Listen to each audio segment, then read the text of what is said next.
नमस्कार, स्वागत है आप सभी का एक बार फिर से हमारे चैनल ट्रैवल विद कैलाश में। और आज की इस सीरीज़ में हम चल रहे हैं उत्तरकाशी जी। वहाँ से पहला पड़ाव हमारा जो है उत्तरकाशी होगा। उसके बाद हम गंगोत्री गोमुख चरणबद्ध तरीके से प्रस्थान करेंगे।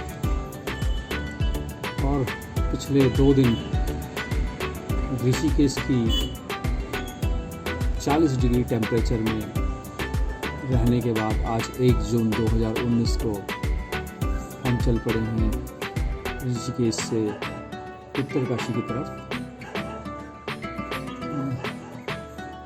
हालांकि पहला पड़ाव हमारा ऋषिकेश से उत्तरकाशी था और 1 दिन उत्तरकाशी में रहने के बाद अब हम उत्तरकाशी से हर्षिल के लिए हमने टैक्सी ली है।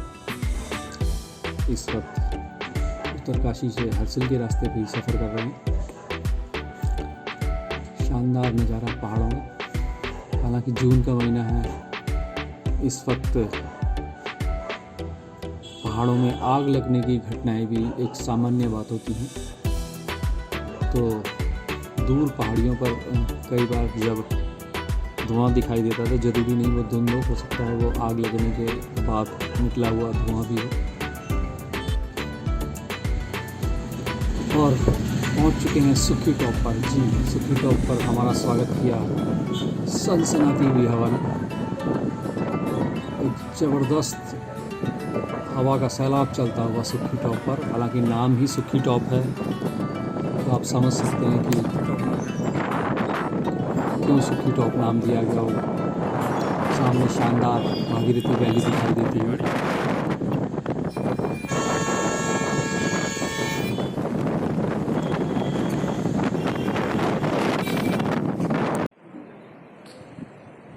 इस वक्त सुखी टॉप से और ये नीचे भागीरथी घाटी का नज़ारा,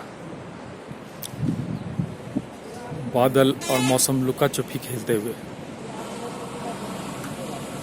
कभी इस पहाड़ पर धूप रहती है तो कभी उस पहाड़ पे।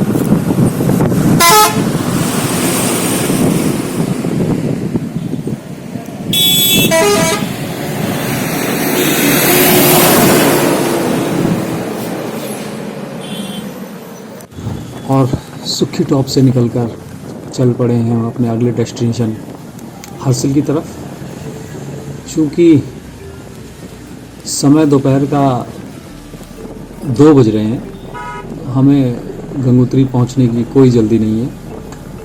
और ये यात्रा एक पूरी तरह से कोई पूर्व निर्धारित यात्रा नहीं है। मन किया और चल पड़े, गर्मी से परेशान कि चलो पहाड़ों की तरफ चला जाए। तो हमने निर्धारित किया, चूँकि इस यात्रा में मैं अकेला ही हूँ, तो गंगोत्री न जाकर एक आध दिन हर्षिल में रुकने का निर्धारित किया कि हर्षिल के बारे में बहुत सुना है, क्यों ना इस बार हर्षिल में रुक कर देखा जाए। हर्षिल और उसके आसपास के गाँवों का मुआयना किया जाए। हर्षिल के पास ही स्थित है बगोरी, जो कि एक विस्थापित गांव है जी। नेलांग वैली और जादुंग से आए हुए लोगों का। तो गांव में हिंदू और बौद्ध दोनों ही समान मात्रा से रहते हैं। बौद्ध लोग भी रहते हैं, हिंदू भी रहते हैं। तो अगले 1-2 दिन हम हर्षिल में रहे, गंगा घाटी के खूबसूरत नज़ारों के साथ। और चूँकि हर्षिल से हमारी पुरानी यादें भी जुड़ी हैं, तो उन्हीं यादों को ताज़ा करने के लिए मुझे लगा हर्षिल में रुकना चाहिए। अगले 2 दिन हर्षिल के आसपास हम बगोरी, मुखपा वहाँ भी रहे। मुखपा के बारे में जो मालूम ही होगा आपका, कोई गंगा का शीतकालीन आवास है। गंगोत्री मंदिर जब शीत में काल में बंद हो जाता है तो मूर्ति को यहीं लाया जाता है। और हर्षिल जो कि एक कंटोनमेंट एरिया भी है, तो आर्मी की यहाँ पे डिप्लॉयमेंट है। और ये झाड़ गंगा जी, हर्षिल में एक मुख्य नदी भागीरथी के साथ एक नदी का संगम होता है जो कि झाड़ गंगा नेलांग वैली से आती है। ये वो झाड़ गंगा, दूध या सफ़ेद पानी। हालांकि इस वक्त आप भागीरथी के पानी को देखेंगे तो वो आपको मटमैला लगेगा, लेकिन ये बिल्कुल ग्लेशियरों से पिघल कर आता हुआ झाड़ गंगा का पानी जो कि भागीरथी में ही मिल जाता है।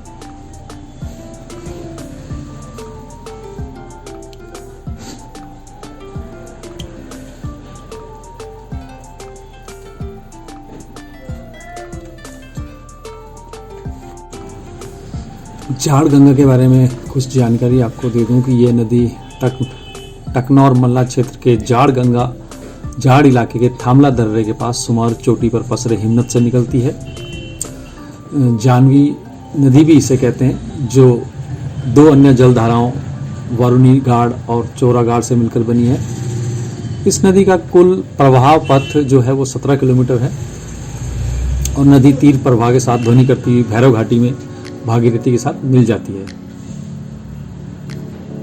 पुराणों में एक रोचक प्रसंग है कि जनु ऋषि का आश्रम भागीरथी के जल से बह गया, जिस कारण वे इतने क्रोधित हुए कि उन्होंने इसका संपूर्ण जल पी लिया।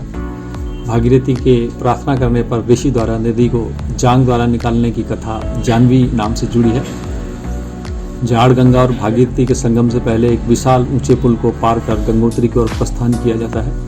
प्राचीन काल से ही झाड़ गंगा के बाएं तट पर भैरवदेव और दाएं तट पर तिब्बत की नमक मंडी कोपांग का अर्थ मैदान होता है, जिसे अब लंका नाम से जाना जाता है। झाड़ गंगा की अन्य सहायक नदियों में माणागाड़ और सुमाला गाड़ भी उल्लेखनीय है। और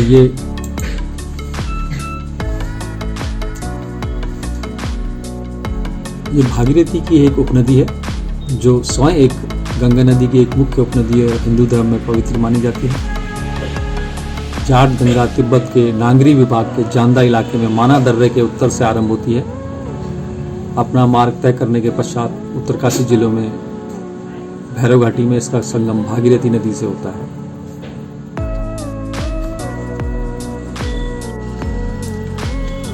और अपने 2 दिन के हर्षिल प्रवास के दौरान हमने जो आसपास देखा उसके बाद हम चल पड़े हर्षिल से एक मुख्य मार्ग से ना होके एक भागीरथी के बाएं तरफ एक पैदल मार्ग, हालांकि वो भी एक सड़क है जो आप देख सकते हैं इस समय। हम चल पड़े हैं मुखबा की तरफ। और मुखबा जैसा कि आपको मालूम ही है कि गंगोत्री मंदिर का गंगा मैया का शीतकालीन निवास स्थान है। सर्दियों में जब बर्फ़ यहाँ पड़ जाती है तो मुखबा ले आती है और सामने ही हेलीपैड जो कि यात्रियों को 4 धाम ले जाने की सरकार की पहल है।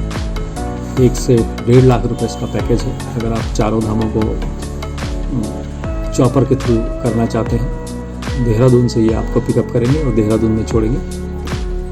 2 दिन का ये पूरा पैकेज होता है जिसमें रहने खाने और परिवहन की व्यवस्था चॉपर कंपनी देखती है। और ये इस समय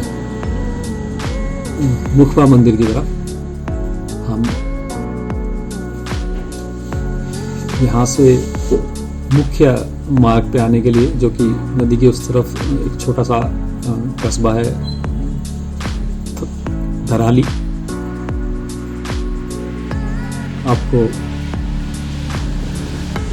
एक पुल पार करके मुखबा से और मुख्य मार्ग पे आप आ पाएंगे और अपने सेब की फसल के लिए प्रसिद्ध यहाँ पर जो हमने बगीचे देखे,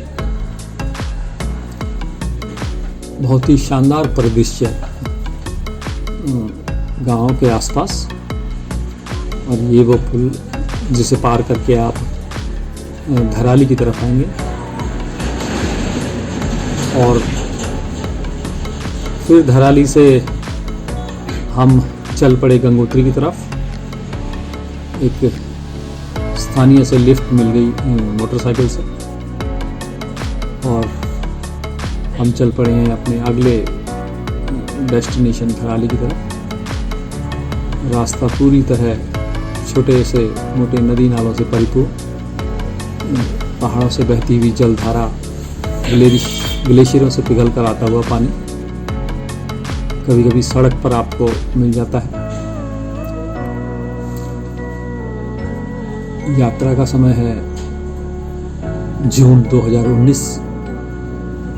मिलते हैं आपसे यात्रा के अगले भाग में। वीडियो कैसा लगे जरूर बताएं।